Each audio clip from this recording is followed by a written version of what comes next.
Good morning, my friends. Welcome to this episode of Healing Your Codependency. I'm Marshall Berkshire, and I'm your guide in helping you to stop fixing yourself, start loving yourself so you can create a life that you enjoy. So today, in this little impromptu episode, the last episode of 2022, because then it's vacation time, we're going to talk about this concept called emotional perfectionism, why we're doing it, what it is, how we get out of it. And we're also going to talk about the impact it has on our healing and on our well-being. So before we jump into that, I've got to get this shared out to the community real quick. So if you're looking for a community that can assist you in going deeper in your healing of your codependency through experiments, through access to tools and practices, and through support in this process, come join us in the Heal Your Codependency community. The link is above on Facebook, below on YouTube. And if you're watching on YouTube, hit that subscribe button. All right, let's get this done here. I'm going to get this shared out real quick. They're always moving things. Kind of drives me a little crazy, huh? All right, got that out there. So let me know how you guys are doing in the comments below, and let's jump in. So what on earth is emotional perfectionism? Emotional perfectionism is the idea that I should feel something different than what I feel. I shouldn't feel this. I should feel that. I must feel this. I must not feel that.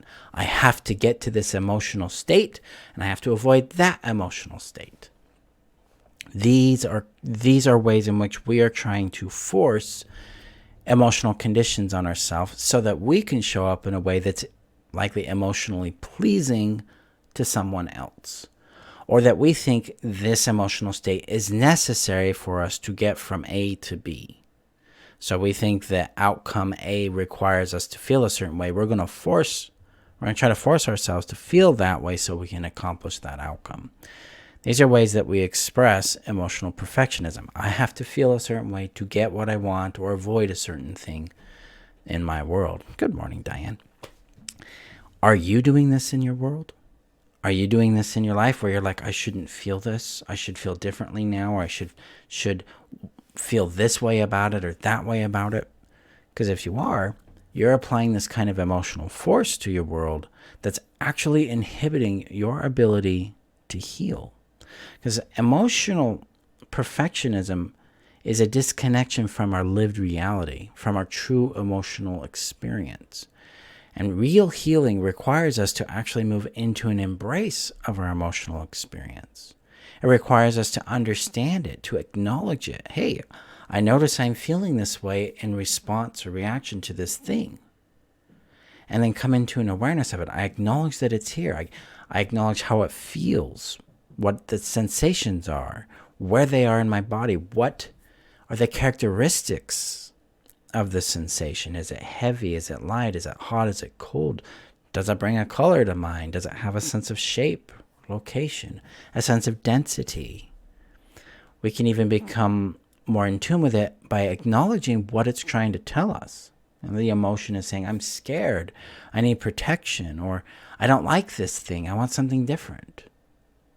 So in that experience of pausing, acknowledging, and observing what we feel, we move into a reception of our emotion so that we can then bring it into connection with ourselves. This allows us to start understanding the wisdom of our emotional experiences and what it's trying to communicate to us. Once we're able to acknowledge it, then we need to endorse the emotion. I also call this legitimization. Legitimization means to make it real and valid to me. The reason we want to make an emotion real and valid to us is so that we can draw closer to understanding what it's trying to do for us. It's my experience that our emotional states are attempting to prevent something and cause something. They're trying to protect us. They're trying to create safety. They're trying to avoid disconnection, create connection. There is a need this emotional state is trying to communicate and trying to facilitate for us. So when we legitimize what we're experiencing, what we're feeling, we come closer to understanding what that is. When we legitimize it, it's like, hey, of course I'm feeling this anxiety. When I've done things publicly in the past, I've been humiliated. I've been attacked. I've been shunned, or I've been made fun of. Of course I'm feeling scared about getting into a relationship. I have had really unsafe relationships in the past. Or, of Of course, this success is overwhelming for me. I didn't think I could do it, and now I'm learning how to navigate a success. See, when we endorse our emotions and we endorse our lived experience, we become an ally to ourselves. It allows us to understand our relationship with our reality. That helps us better understand and know ourselves so that we can love and be who we are.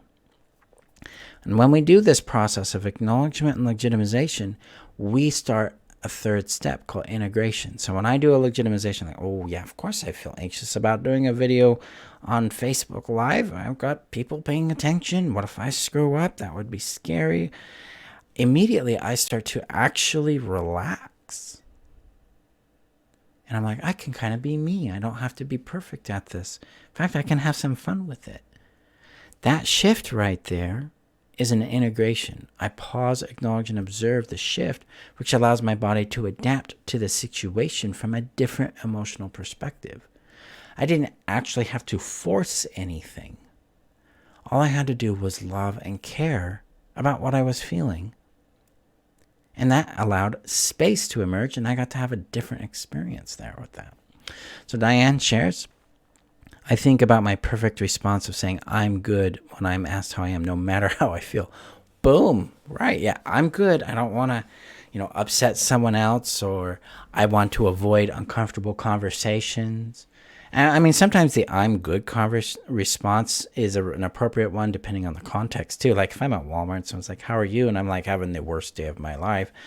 I'm not going to be like, it's the worst day of my life. I'm going to be like, I'm good, and I move on with my life, because that person, I don't know them, right? So, but I would say, hey, life is kind of burning down right now with a person that I know is trustworthy and safe and has a warm interest in my well-being.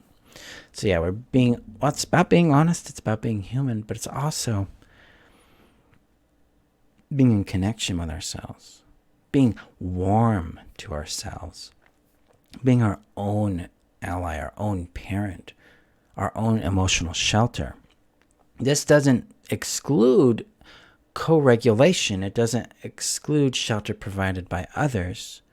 But what it does is it builds us into the equation. Hey, yeah, I can be with myself, care for myself, and, it's really an awful day. I'm bringing people that can care for me too. So now I have this huge warm blanket of love and care and shelter, protection, as I experience whatever it is I'm experiencing.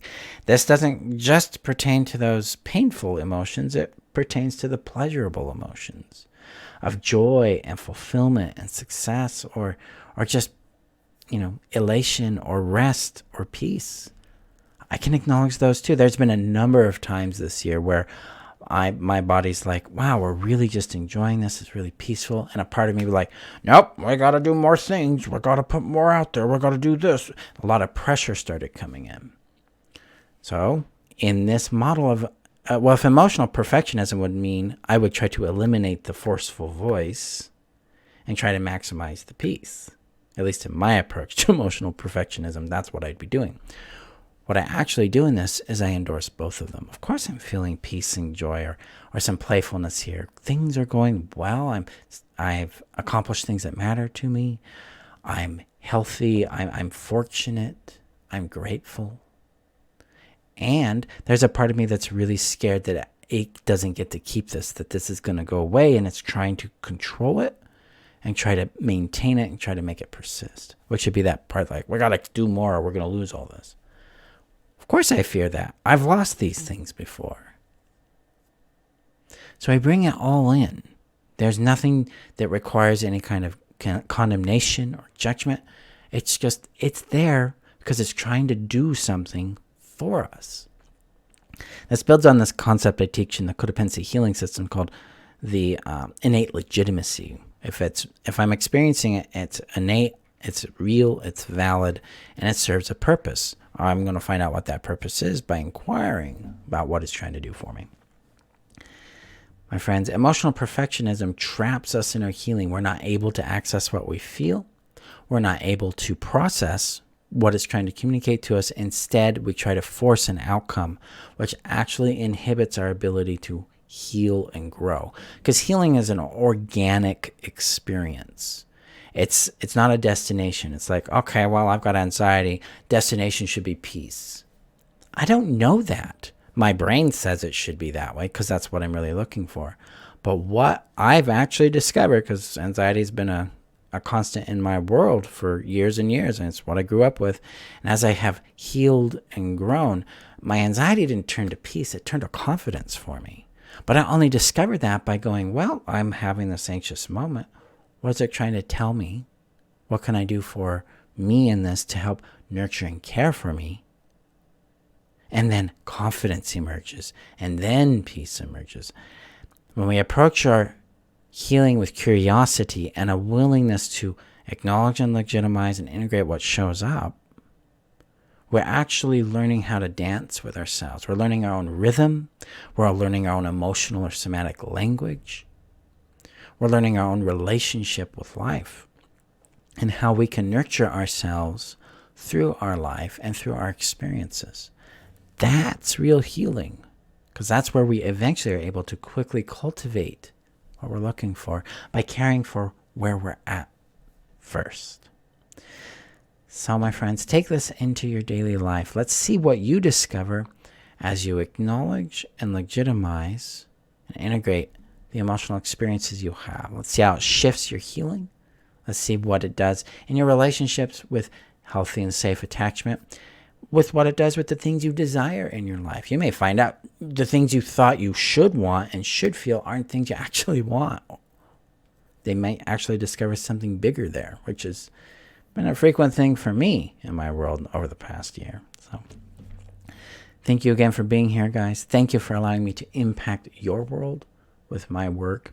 This is the final episode for 2022, so watch out, because in 2023, the week of January 9th, we get back on the horse. We get back in gear on this, diving again into indomitable worth, diving into building real safe and healthy connection in our lives, and real lasting safety in our world. Those three necessities that we're all trying to meet: safety, connection, and a sense of value and identity. So that's what we'll be playing with as we jump into 2023. So go kindly with yourselves, and then let me know again your thoughts in this. If this video has made an impact in your world, share it out. Otherwise, have a safe holiday, and I'll see you guys next year. Bye-bye.